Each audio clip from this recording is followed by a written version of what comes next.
ओम नमो भगवते वासुदेवाय। महाभारत की कथाओं में प्रसंग है द्रौपदी स्वयंवर। वैशंपायन जी कहते हैं, जन्मेजय, जब नररत्न पांडव अपनी माता के साथ राजा द्रुपद के श्रेष्ठ देश उनकी पुत्री द्रौपदी और उसके स्वयंवर महोत्सव को देखने के लिए रवाना हुए, तब उन्हें मार्ग में एक साथ ही बहुत से ब्राह्मणों के दर्शन हुए। ब्राह्मणों ने पांडवों से पूछा कि आप लोग कहाँ से चलकर किस स्थान को जा रहे हैं। युधिष्ठिर ने उत्तर दिया, पूजनीय ब्राह्मणों, हम सब भाई एक साथ ही रहते हैं और इस समय एक चक्रा नगरी से आ रहे हैं। ब्राह्मणों ने कहा, आप लोग आज ही पांचाल देश के राजा द्रुपद की राजधानी में चलिए। वहाँ स्वयंवर का बहुत बड़ा उत्सव होने वाला है, हम भी वहीं चल रहे हैं। आइए हम लोग साथ साथ चले। युधिष्ठिर ने उनकी बात स्वीकार कर ली। सब लोग एक साथ ही चलने लगे। कुछ आगे चलने पर उन्हें महर्षि वेदव्यास के भी दर्शन हुए। रास्ते में बहुत से हरे भरे जंगल और खिले कमलों से शोभायमान सरोवर देखते हुए तथा स्थान स्थान पर विश्राम करते हुए सब लोग आगे बढ़ने लगे। साथियों को पांडवों के पवित्र चरित्र, मधुर स्वभाव, मीठी वाणी और स्वाध्यायशीलता से बहुत प्रसन्नता हुई।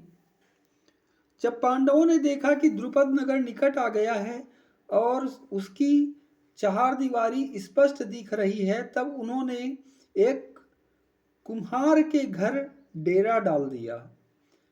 वे उसके घर रहकर ब्राह्मणों के समान भिक्षावृत्ति से अपना जीवन निर्वाह करने लगे। किसी भी नागरिक को यह बात मालूम नहीं हुई कि वे पांडुपुत्र हैं। राजा द्रुपद के मन में इस बात की बड़ी लालसा थी कि मेरी पुत्री द्रौपदी का विवाह किसी न किसी प्रकार अर्जुन के साथ हो, परंतु उन्होंने अपना यह विचार किसी पर प्रकट नहीं किया। अर्जुन को पहचानने के लिए उन्होंने एक ऐसा धनुष बनवाया जो किसी दूसरे से झुक ना सके। इसके अतिरिक्त उन्होंने आकाश में एक ऐसा यंत्र टंगवा दिया जो चक्कर काटता रहता था। उसी के ऊपर बेधने का लक्ष्य रखा गया। द्रुपद ने घोषणा कर दी कि जो वीर रत्न इस धनुष पर डोरी चढ़ाकर इन सजे हुए बाणों से घूमने वाले यंत्र के छिद्र में से लक्ष्य भेद करेगा वही मेरी पुत्री को प्राप्त करेगा। स्वयंवर का मंडप नगर के ईशान कोण में एक समतल और सुंदर स्थान पर बनवाया गया था। उसके चारों ओर बड़े बड़े महल, परकोटे, खाइयां और फाटक बने हुए थे। उनके चारों ओर बंदरवारें लटक रही थी। भीतों की ऊंचाई और रंग बिरंगी चित्रकला के कारण वे महल हिमालय जैसे जान पड़ते थे। राजा द्रुपद के द्वारा आमंत्रित नरपति और राजकुमार स्वयंवर मंडप में आकर अपने लिए बनाए हुए विमानों के समान मंचों पर बैठने लगे। युधिष्ठिर आदि पांडव भी ब्राह्मणों के साथ राजा द्रुपद का वैभव देखते हुए वहां आए और उन्हीं के साथ बैठ गए। यह उत्सव का 16वां दिन था। एक द्रुपद कुमारी कृष्णा सुंदर वस्त्र और आभूषणों से सज धज कर हाथ में सोने की वरमाला लिए मंद गति से रंगमंडप में आई। धृष्टद्युम्न ने अपनी बहन द्रौपदी के पास खड़ी होकर गंभीर, मधुर और प्रियवाणी से कहा, स्वयंवर के उद्देश्य से समागत नरपतियों और राजकुमारों, आप लोग ध्यान देकर सुने। यह धनुष है, ये बाण है और यह आप लोगों के सामने लक्ष्य है। आप लोग घूमते हुए यंत्र के छिद्र में से अधिक से अधिक 5 बाणों के द्वारा लक्ष्य भेद कर दें।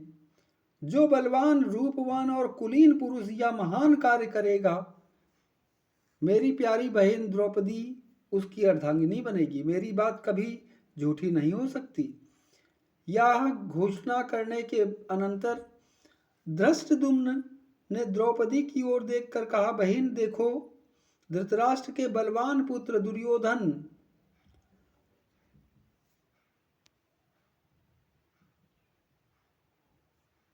दुर्विशाह, दुर्मुख, दुष्प्रदर्शन, विविंशति, विकर्ण, दुशासन, युयुत्सु आदि वीरवर कर्ण को साथ लेकर तुम्हारे लिए यहाँ आए हैं। बड़े बड़े यशस्वी और कुलीन नरपति, जिनमें शकुनी, वृषक, बृहद्बल आदि प्रधान हैं, स्वयंवर में तुम्हें पाने के लिए यहाँ आए हैं। अश्वत्थामा, भोज, मणिमान, सहदेव, जयसेन, राजा विराट, सुशर्मा, चेकितान, पौंड्रक, वासुदेव, भगदत्त, शल्य, शिशुपाल, जरासंध और बहुत से सुप्रसिद्ध राजा।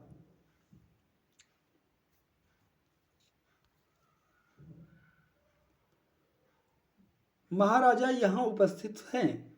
इन पराक्रमी राजाओं में से जो इस लक्ष्य को बेध दे, उसके गले में तुम वरमाला डाल देना। जिस समय धृष्टद्युम्न इस प्रकार सबका परिचय दे रहा था, उसी समय वहां रुद्र, आदित्य, वसु, अश्विनी कुमार, शाध्य, मरुदगण, यमराज और कुबेर आदि देवता भी विमानों द्वारा आकाश में आकर स्थित हुए। दैत्य, गरुण, नाग, देवर्षि और मुख्य मुख्य गंधर्व भी उपस्थित हुए। वसुदेव नंदन बलराम जी, भगवान श्री कृष्ण, प्रधान यदुवंशी और अन्य बहुत से महानुभाव स्वयंवर महोत्सव देखने के लिए वहां आए हुए थे। धृष्टद्युम्न का वक्तव्य सुनकर दुर्योधन, शल्य, शाल्व आदि राजा और राजकुमारों ने अपने बल, शिक्षा, गुण और क्रम के अनुसार धनुष को झुकाकर डोरी चढ़ाने की चेष्टा की, परंतु उन्हें ऐसा झटका लगा कि वे धमाक धमाक धरती पर जा गिरे। बेहोशी के कारण उनका उत्साह तो टूट ही गया, साथ ही उनके मुकुट और हार भी गिर पड़े। दम फूल गया। वे द्रौपदी को पाने की आशा छोड़कर अपने अपने स्थान पर बैठ गए। दुर्योधन आदि को निराश और उदास देखकर धनुर्धर शिरोमणि कर्ण उठा। उसने धनुष के पास जाकर झटपट उसे उठाया और देखते देखते डोरी चढ़ा दी। वह क्षण भर में ही लक्ष्य को वेध देता कि द्रौपदी जोर से बोल उठी, मैं सूत पुत्र को नहीं वरूंगी। कर्ण ने यह सुनकर ईर्ष्या भरी हंसी के साथ सूर्य को देखा और फड़कते हुए धनुष को नीचे रख दिया। जब इस प्रकार बहुत से लोग निराश हो गए, तब शिशुपाल धनुष चढ़ाने के लिए आया, किंतु धनुष उठाने के समय ही वह घुटनों के बल नीचे जा पड़ा। जरासंध की भी वही दशा हुई और वह उसी समय अपनी राजधानी के लिए प्रस्थान कर गया। मद्र देश के राजा शल्य की भी वही गति हुई जो शिशुपाल की हुई थी। जब इस प्रकार बड़े बड़े प्रभावशाली राजा लक्ष्यवेद न कर सके, राजा समाज सहम गया। लक्ष्यवेद की बातचीत तक बंद हो गई। उसी समय अर्जुन के चित्त में यह संकल्प उठा कि अब मैं चलकर लक्ष्यवेद करूं। ओम नमो भगवते वासुदेवाय।